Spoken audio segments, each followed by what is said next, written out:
يا تعالي وتعالي ما تداري وهذا ابوك الآلي وهذا امكن سراري دق لك سراري بالبو لك لبن بكاري الله كدم سواري.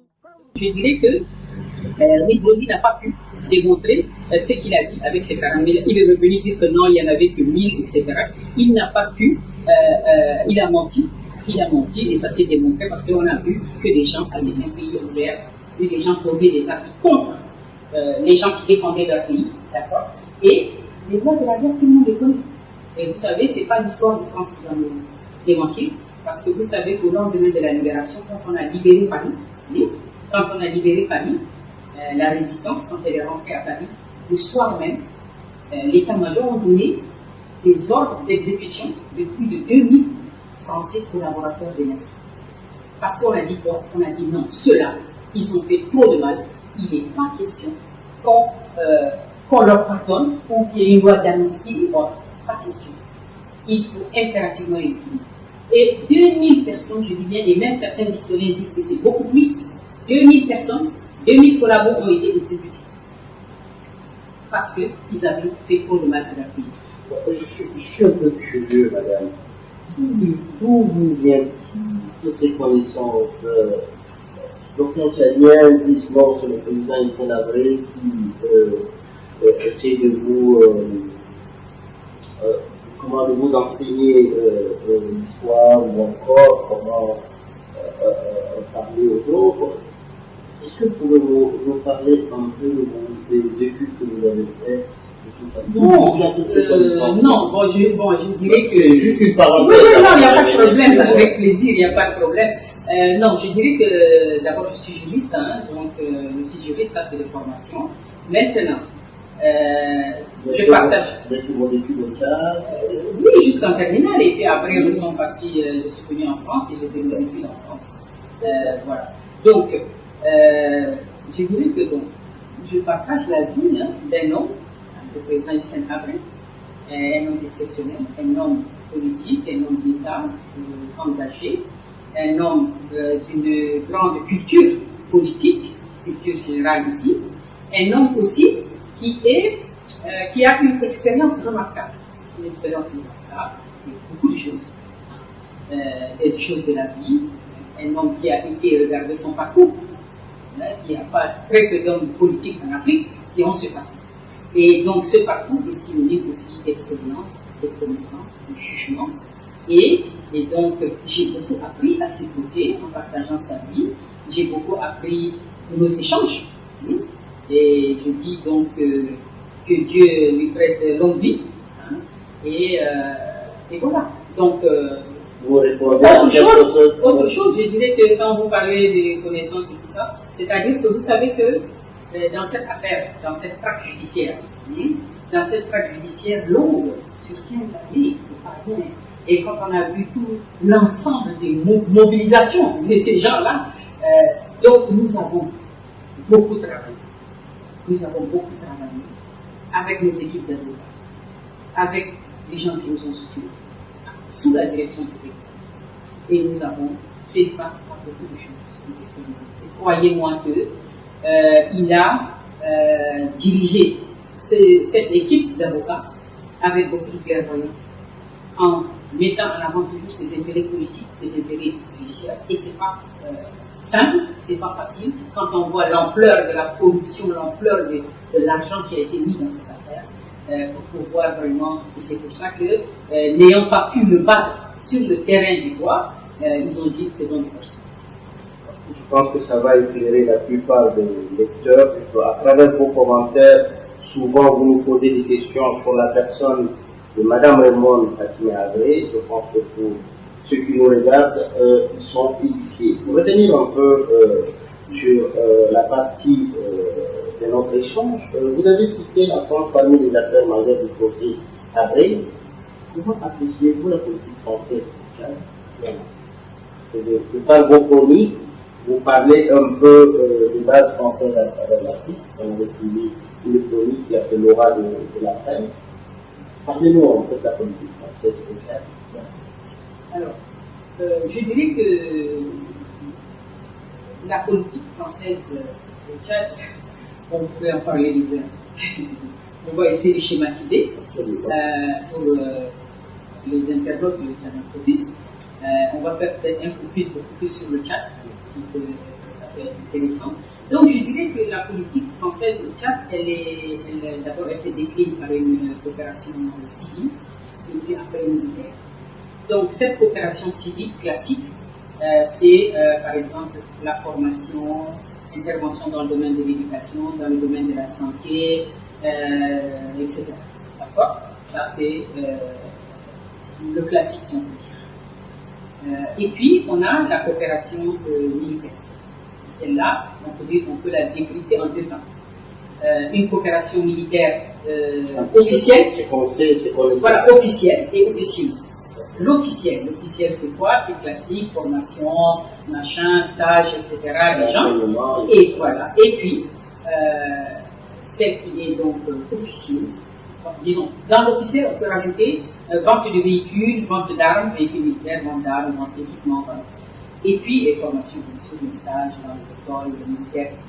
Et puis, on a l'officieuse, la coopération militaire française officieuse, celle qui est dissimulée à l'opinion française, celle qui est dissimulée à l'opinion internationale, et celle qui fait beaucoup de tort aux populations tchadiennes.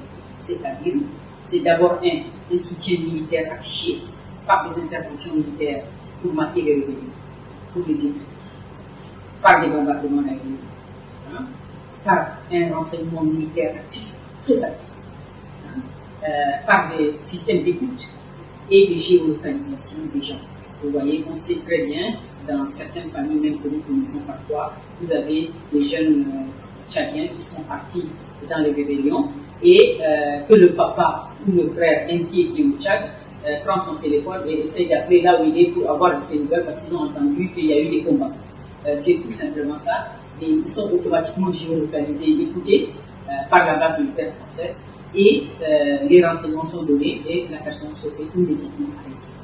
Cette coopération, elle fait beaucoup de tort au Tchad, mais elle est là. Et puis après, vous avez le soutien politique. Ça, c'est très important. Le soutien politique des autorités politiques à ces régimes. Et ce soutien politique, il se décline d'abord par un appui, par exemple, médiatique, très important. Tous les médias de la France-Afrique, j'appelle moi les médias de la France-Afrique, RFI, France 24, TV5, ainsi que certains journaux français, qui relaient les positions du gouvernement français. Donc, ces médias-là appuient et soutiennent le régime. Permettez-moi de dire, oui, avant de vous laisser continuer, ils soutiennent le régime de Libye. Et pourtant, juste en parallèle, ils voient les souffrances du peuple. Ils savent que le président Libye était depuis presque 28 ans maintenant au pouvoir, et que les Tchadiens souffrent de manque d'électricité, de manque d'eau, dans certaines zones, même dans les zones même du président Libye lui-même, il y a de la famine, etc. Est-ce que la France, qui est celle dont on prend l'exemple, patrie des droits de l'homme, de la justice, comment elle fait pour être aveugle? D'abord, je dirais qu'elle n'est pas aveugle. Excusez-moi, mais elle n'est pas aveugle. La France ne peut pas être aveugle dans un pays où elle a tous les moyens à travers tous ses relais, hein, pour s'informer. D'accord? La France ne peut pas être aveugle. Donc, quand j'ai parlé du soutien politique, qu'est-ce qu'elle fait? Le soutien politique, il n'est pas seulement médiatique. Il est sur le terrain. On a vu que les autorités politiques, à travers l'ambassadeur de France, à travers l'ambassadeur de l'Union européenne, faire pression sur les hommes politiques tchadiens, sur les leaders politiques, ceux qui étaient qui avaient des formations politiques. On les a vus faire pression, signer tel accord, signer tel accord. On a vu des déclarations invraisemblables des ambassadeurs qui étaient même peut-être plus graves que les gens bien pensent. Tellement ils affichaient. Que la France en tire comme mais attention, comment ça? Qu'est-ce que la France tire comme intérêt en amenant tout ce... Mais attendez, d'abord, très important. Mais vous pensez que c'est uniquement pour la personne d'Idriss Déby que la France l'a mis là et qu'elle le maintient et qu'il a finalement lié 5 présidents de la République française. On a eu Mitterrand, on a eu Chirac, on a eu Sarkozy, on a eu Hollande, et on a Macron. 5 présidents, 28 ans de pouvoir. 28 ans. Tous les indicateurs économiques sont mauvais, ils le savent. Mais la contrepartie, c'est quoi? La contrepartie, c'est quand même d'abord l'argent du pétrole. L'argent du pétrole tchadien, il a profité largement à la France. Aujourd'hui, regardez ce qu'on a appelé l'argent du pétrole, mais regardez toutes les sociétés françaises qui ont, je peux vous mettre à disposition la liste de toutes les sociétés françaises qui ont eu des marchés dans le pipe, dans tout. Et autre chose, quand le président Ablé est parti, le Tchad avait quoi son pétrole? C'était quoi la configuration? C'était 51% pour le Tchad, 49% pour le Koum. Mais quand on a fait venir Idriss Déby, F Aquitaine a eu 20% de ces pétroles. Et ces 20% ont été pris d'où? Ils ont été défalqués de la part du Tchad.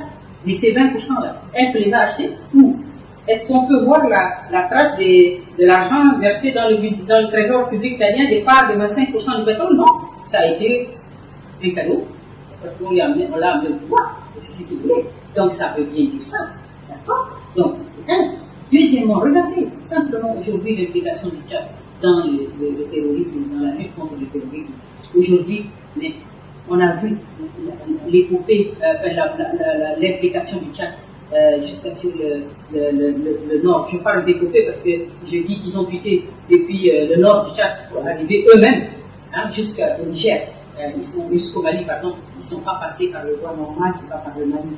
Donc, mais n'est-ce pas le Tchad qui a financé lui-même toute son intervention au Mali? J'ai entendu le Premier ministre tchadien dire qu'on a voté le feu vert pour sortir 90 milliards. Mais quel est le pays africain aujourd'hui qui va sortir 90 milliards de ses propres revenus pour une guerre où il n'est même pas menacé, pour aller? Donc on a dépouillé, et regardez la pauvreté au Tchad. Qui va le faire? Ce sont des pouvoirs comme ça. C'est ça le président France-africain. C'est celui qui met en avant d'abord le président France-africain. On connaît tous ces éléments caractéristiques. C'est celui qui doit son siège à la France. En contrepartie, tout ce qu'elle veut, il le fait. C'est une personne qui va brader tous les intérêts nationaux, économiques et autres. Et c'est quelqu'un, quand c'est le cas du pays pétrolier, ben c'est quelqu'un qui va sortir 90 milliards pour financer, pour faire plaisir. L'intervention malienne du Tchad au Mali, quel était son but réel? Son but réel, c'était tout simplement c'est beaucoup plus que ça, c'est pour faire plaisir, simplement, c'est empêcher la mort des soldats français, de faire mourir la jeunesse tchadienne. C'est tout. Les Tchadiens sont morts à la place de ceux qui venaient dire libérer les Libyens, les Maliens. Donc, mais quand il a fallu monter le Caspi, rentrer dans les grottes, se prendre les grenades des gars qui étaient déjà dedans, sous 60 degrés de température, ce sont les Tchadiens. Donc ça veut dire quoi ça? Et croyez-moi que si il y a eu 81 morts français et plus, vu leur inexpérience de ce genre de combat, il y aurait eu plus, il y aurait eu des centaines. Vous voyez que l'opinion publique en France, qu'est-ce qu'elle va dire? Voilà, c'est ça qui est, c'est ça le véritable poids de ce que Idriss Déby a fait. Donc pour vous dire que vraiment c'est très important, la France a fait. Donc pour revenir à la situation politique, le soutien politique, j'ai dit pression sur les chefs, voilà, les hommes politiques. Et vous avez dit tout à l'heure très justement que la France ne s'occupe pas et n'est pas intéressée par le sort des populations tchadiennes. Mais bien sûr, c'est clair. C'est quoi son problème? C'est pour ça que vous voyez des gens qui supportent l'insupportable de Tchad. Il se passe des choses dans notre pays qui n'existent même pas. D'accord. Et elle n'a pas aucune indignation. Si on fait une petite parenthèse, une chose simple, regardez, vous êtes des jeunes gamins, des jeunes lycéens, soit parce qu'on leur a coupé la bourse, ils se font tirer comme des lapins. Et personne ne dit. Et vous savez que l'argent du pétrole, c'est ça aussi qui a influé le soutien politique français et à travers elle de ces relais européens, puisqu'elle gère certains aspects maintenant avec la politique européenne, cet argent a fait comme une espèce d'anesthésie. C'est-à-dire que les gens sont totalement phagocytés par cet argent, où on le voit souhaiter partout.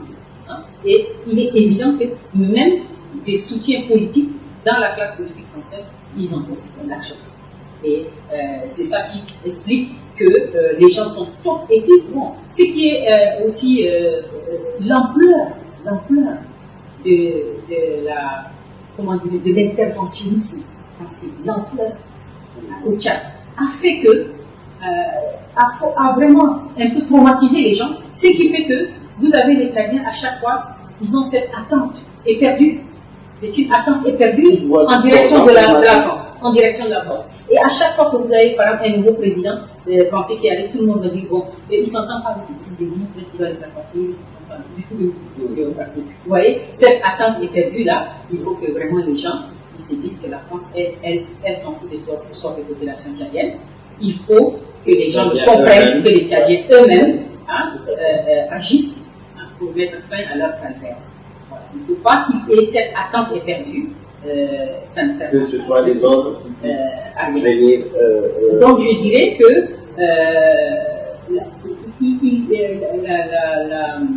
comment dirais-je, en ce sens que ce soutien français que je vois aujourd'hui depuis 28 ans aux côtés d'Idriss Déby, il était, en ce qui concerne le soutien militaire, exactement le même que celui de Tombouctou.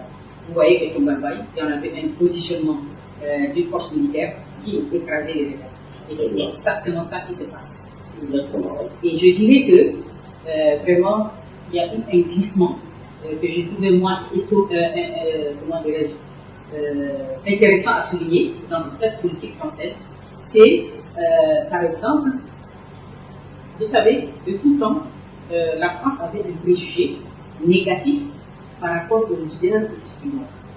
C'est-à-dire qu'ils étaient plus ou moins taxés de sentiments anti-français. En tout cas, les acteurs politiques français, ceux qui ont en charge de s'occuper des relations tchadiennes, exprimaient des réserves quant au fait qu'ils disaient que les gens du Nord n'ont pas le profil adéquat et ne correspondent pas vraiment au but de la défense de nos intérêts. Mais le bilan aujourd'hui, les 28 ans de règne du président Idriss Déby, les 28 ans de règne, a fait que on a vu un glissement, c'est-à-dire que la France a été servie au-delà de toutes ses espérances, sur le plan politique, sur le plan économique, militaire. Comme j'ai dit, avec aujourd'hui, non seulement on a bradé l'argent du pétrole, on leur a laissé prendre ce qu'ils voulaient, mais en plus maintenant on sacrifie la jeunesse tchadienne aussi.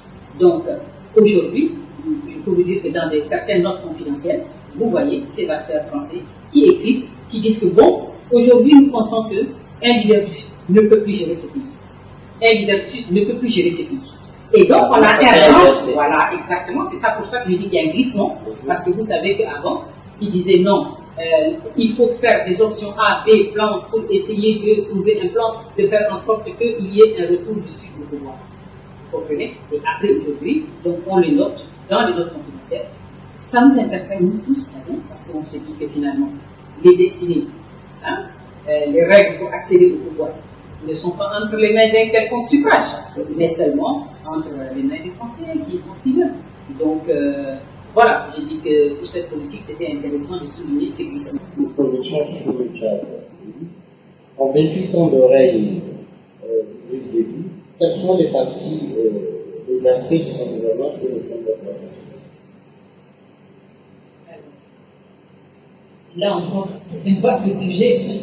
Comment, si vous voulez, en quelques minutes, 28 ans, de catastrophe en tout genre. Donc, je dirais que je vais commencer peut-être par une petite affirmation. C'est des grosses affirmations issues de la propagande du régime, tendant à dire, donc, et surtout que vous savez que ce qui est hallucinant presque, ce qui est hallucinant presque, c'est de constater que 28 années n'ont pas suffi aux gens pour s'assumer. C'est-à-dire que, en faisant une petite parenthèse, je dirais que l'investissement personnel d'Idriss Déby, que j'ai oublié de souligner tout à l'heure, par rapport au procès, puisque le Tchad était la banque finançait tout le monde. Et donc, de ce fait-là, cette banque-là, que tout le monde avait à sa source, c'était lui qui avait les clés, et donc il était un acteur du jeu politique, de la mascarade judiciaire, il était un acteur, en ce sens qu'il dépensait tous les revenus du peuple tchadien dans cette affaire. Il s'est investi, toutes les autorités politiques, judiciaires, magistrats, médiatiques, médias, tous les médias tchadiens, braqués 24 heures sur 24. Et aujourd'hui, d'ailleurs, si vous constatez, 28 années après, vous ouvrez la télé, vous avez un débat politique, 80%, plus, vous allez entendre parler du Sénabré, autant du Sénabré, avec quoi ça, c'est sûr et certain.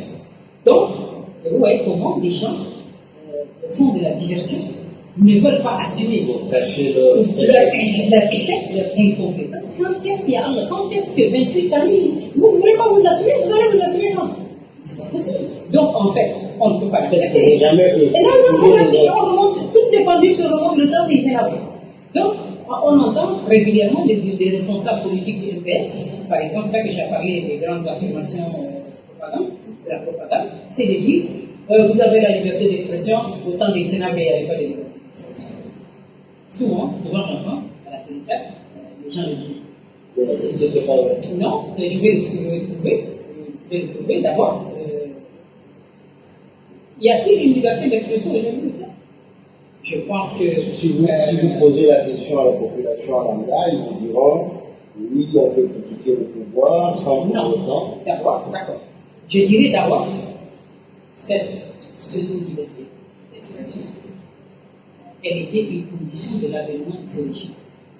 C'était une condition de l'avènement de ce régime, de la mise, de l'installation des crises des villes au pouvoir. C'était, au lendemain de M. ça faisait partie des conditions. Donc, ça veut dire qu'il faut faire encore. Attention. Et d'ailleurs, on le voit bien dans l'entretien qui a précédé la présentation des Idriss Déby à Mitterrand. On voit l'ancien directeur des services de renseignement français qui fait Idriss Déby et qui raconte comment il a briefé Idriss Déby avant l'entretien avec Mitterrand. Parce que Mitterrand ne le connaissant pas, c'était la charte de la DGSE de trouver l'homme qu'il fallait pour remplacer le Sénat. Et donc, on voit le monsieur qui parle et qui décrit, qui dit point par point ce qu'il faut dire à Mitterrand et qu'il faut respecter parce que c'est ça le contrat, il faut laisser la liberté d'expression, ça nous permet de dire tout ça. Donc j'ai dit que ça, là, cette liberté d'expression dont on vend tant les mérites, elle est une condition de leur avènement. Ça c'est un deuxième mot. Qu'en est-il réellement de cette liberté d'expression de Tchad actuellement, le bilan après 28 années? Qu'est-ce qu'on voit? D'abord, de manière très crue et simple, je dirais que c'est une liberté d'expression qui est accordée uniquement à une catégorie de Tchadiens, c'est-à-dire les Tchadiens du Sud. Les Tchadiens du Sud, à travers les journaux, parlent des esprits politiques, et seulement eux. Leurs leaders politiques aussi ont une liberté. Mais elle est totalement inexistante et impossible pour tous les leaders du Sud, du Nord. Tous les leaders du Nord. Et tous ceux qui ont cru naïvement qu'ils pouvaient réellement s'exprimer librement et créer un vrai parti d'opposition, par exemple, ils l'ont payé de leur vie, ou bien ils sont à l'étranger, ils sont à l'extérieur. Donc c'est quoi cette liberté discriminatoire? Et encore, je dirais même plus, parce que même pour les gens du Sud, où elle est tolérée, on a des lignes rouges. On a des lignes rouges qui sont là. Donc, on a des lignes rouges. Quand vous franchissez ces lignes rouges, on vous frappe, on s'attaque de vous, on vous met en prison. Donc, ça veut dire bien, quand vous avez juste des jeunes gamins parce qu'il y a des grèves, ils font une petite manifestation, on les tire comme des rapins. D'accord? Donc, voilà une espèce de liberté d'expression qui est limitée, dérisoire, une espèce de mirage, un leurre qui est du seulement utile pour des gens, tout comme cette démocratie imaginaire qui n'existe que dans l'esprit des gens qui veulent faire du masla à comme régime. Et donc ils s'installent à la télé et ils nous font leur propagande. Mais dans la réalité, et où est la démocratie au Tchad? Vous avez famille qui a plus de 50 postes les plus juteux, les plus stratégiques. C'est ça la démocratie, ça? Ça, c'est la démocratie. C'est possible. Si aujourd'hui vous posez la question, ils vous diront, propagande ou pas, oui, autant de cadrer, c'est comme ça, ils vous diront la même chose pour se couvrir. Non, mais non. J'ai dit que autant de Sénabré, c'est 8 années seulement. C'est pas 28 diables, c'est 8 petites années dans 6 ont été constituées par une guerre. Voilà, c'est ça. Aujourd'hui, c'est que le Tchad est Sénabré, là où il était, et c'est qu'eux ils ont, avec les moyens qu'ils ont, c'est pas possible, c'est incomparable. Ils ont construit, ils ont fait des réalisations, des infrastructures. Très bien. Les infrastructures, parlons-en.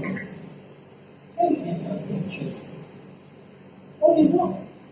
Vous faites un hôpital, un grand hôpital, pour 1000 personnes, capacité, grosse propagande. Il y a plein de défauts. Des défauts, l'hôpital de la mère et l'enfant, c'est un échec. Il y a plein de choses. Des salles de réanimation qui s'ouvrent dans des cours, qui ne sont pas isolées, l'absence de forces sceptiques dans un hôpital, imaginez-vous. Des infrastructures inadaptées, non fonctionnelles. Vous faites des hôpitaux, vous n'avez pas de chirurgien, vous n'avez pas d'anesthésiste, vous n'avez pas de sage-femme en quantité suffisante. Vous avez donc une infrastructure non fonctionnelle. Ok? Vous avez quoi? Quand vous voyez le rapport de la BAC, infrastructure Tchad 1 sur 10. On ne sait pas. C'est étonnant? Non. Les infrastructures qu'on a fait ont été un gaspillage, un scandale économique, surfacturation massive et une façon de on a des lycées dans des zones dépeuplées où il n'y a pas 100 élèves. On fait un lycée de je ne sais pas combien. Et finalement, on a des moutons qui dorment dans les salles de classe. Il n'y a pas d'infrastructure. Quelles sont les infrastructures? On nous a dit N'Djamena c'est la vitrine de l'Afrique. Mais moi, j'ai dit que la télé-chat, je vais lancer un défi, que la télé-chat sorte de N'Djamena, nous montre comment vivent les populations à Mou, comment vivent les populations dans le Salamat, comment fonctionne l'hôpital d'Abéché. Voilà, à Béché.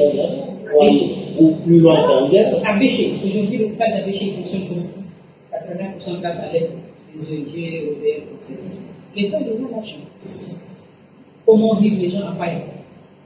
Aujourd'hui, c'est tellement triste avec ces milliards. Vous voyez, ce pays est devenu comme un pays de cocaïne. Vous avez des gens qui viennent aller de l'étranger, ils font des coups financiers, ils se partagent avec les responsables et ils se cassent. Dites-moi en termes d'infrastructure. Moi, je lis beaucoup, je sais les enseigner partout, sur toute l'Afrique. Je n'ai jamais vu, entendu, dans aucun pays africain, qu'on a construit un hôpital avec des médecins français qui sont salariés. Même la France ici, elle manque de médecins. Vous vous rendez compte, j'ai jamais vu ça. Mais c'est quelque chose qui n'existe nulle part. C'est une hérésie totale. C'est des coûts, un montage financier pour prendre des millions. Et on ne fait pas comment des médecins français vont venir être salariés à des dizaines de millions. Vous vous rendez compte? Ça, c'est quoi ça? Ce qu'on a vu dans ce régime en 28 ans, il a eu la chance d'avoir l'argent de paix. Et nous avons eu la malchance qu'il l'ait eu. Parce qu'on a perdu la possibilité de se développer. Qu'est-ce que ça a montré? Ce qui est très intéressant pour toujours nous, les observateurs politiques que nous sommes tous les deux, ce qui est important, c'est qu'on a compris, et j'espère que les gens vont le comprendre, c'est que l'argent seul ne suffit pas à développer un pays. L'argent seul ne suffit pas à développer un pays. Et ça, et je reviens maintenant au président Abré, c'est là où on voit la différence. Il faut le leadership. Un leadership, même sans moyen, peut faire beaucoup de choses. Parce que c'est quoi développer un pays? C'est d'abord l'amour de son pays. L'amour de son pays. Et vouloir travailler, être fier de son pays. Pour faire quelque chose. Manager, avoir une vision, avoir un courage politique. Parce que pour développer, vous allez peut-être mettre en danger les intérêts locaux. Il va falloir se atteler et mobiliser les ressources humaines du pays pour pouvoir agir. contrôler, manager, diriger, surveiller la gestion de ces fonds pour le pays. Donc, vous voyez l'importance du leadership aujourd'hui, et c'est pour ça que c'est tellement important que le président Macron l'a dégagé, parce qu'ils savent qu'un leadership qui est là, c'est ça qui est le plus difficile. Il est là, et s'il a les moyens, il va réussir. Donc, qu'est-ce qu'on fait? On dégage ces leaderships, on amène un autre qui prend sa place, qui n'a pas ces leaderships, loin de là. Et qu'est-ce qu'il fait?